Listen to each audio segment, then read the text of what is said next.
Kashmir issue নিয়ে গত কয়েক সপ্তাহ ধরে উত্তেজনা বিরাজ করছে ভারত পাকিস্তান সীমান্তে। এর মধ্যে বুধবার মধ্যরাতে পাকিস্তান ও আজাদ কাশ্মীরের 9টি স্থানে একযোগে ক্ষেপণাস্ত্র হামলা চালিয়েছে ভারত। আন্তর্জাতিক বিভিন্ন গণমাধ্যমের তথ্য মতে এখন পর্যন্ত এই হামলায় শিশুসহ 26 জন নিহত ও 40 জনের বেশি আহত হয়েছেন।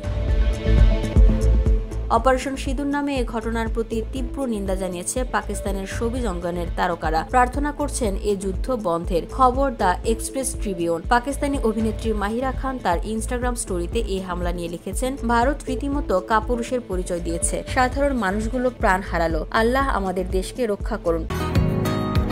বসুন্ধরা, উত্তরা, বনশ্রী, কুড়িল ও বাড্ডা সহ রাজধানীর বিভিন্ন স্থানে অভিজাত ও অত্যাধুনিক মানের ফ্ল্যাট কেনার এক নির্ভরযোগ্য প্রতিষ্ঠান প্লেজেন্ট প্রপার্টিজ লিমিটেড। তাই আপনার স্বপ্নের আবাসনের জন্য আজই যোগাযোগ করুন। Pleasant properties limited, where destiny matches eventually।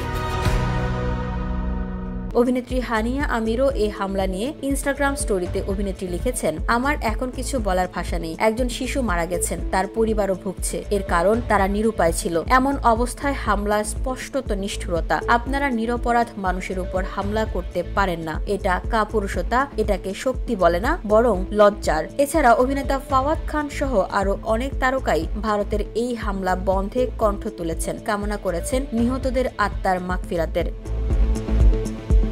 VOD Bangla news desk.